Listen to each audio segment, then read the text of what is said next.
Hello, வணக்கம். அனைவரும் நான் போடுற வீடியோவை பார்த்துட்ருக்கீங்க. நல்லாவே எனக்கு ஆதரவு கொடுத்துட்ருக்கீங்க. ரொம்ப சந்தோஷம். இன்றைக்கி நான் சொல்கிறது எல்லோரும் நல்லா இருக்கணுன்றதுக்காக தான் இதை சொல்கிறேன். ஒன்றும் இல்லை, தீர்க்க சுமங்கலியாகவே நம்ம இருக்கணும், மற்றவங்களும் இருக்கணும். நம்ம வீட்டில் மகாலட்சுமி கடாட்சம் கிடைக்கணும்னா சுமங்கலி எந்த நாள் வந்தாலும் பரவாயில்ல, வெள்ளிக்கிழமை தான் வரணும், வியாழக்கிழமை தான் வரணும் இல்லை, நம்ம வீட்டுக்கு வந்துட்டாங்கன்னா அவர் மகாலட்சுமி எந்த ரூபத்தில் வராங்கன்னே சொல்ல முடியாது. வரலாறுலாம் சொல்லியிருக்காங்க, அந்த காலத்தில் இப்படி வருவாங்க அப்படி வருவாங்கன்னு.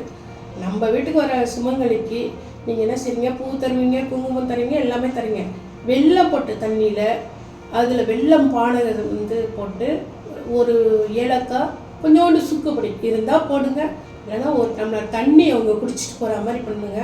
வெறும் தண்ணி கொடுத்தாலும் அது அவ்வளோ பலன் இருக்கா இல்லைன்னு தெரியல. பானகம் குடிக்கிட்டு அவங்க வயிறு ரொம்ப குளிரும். மகாலட்சுமியே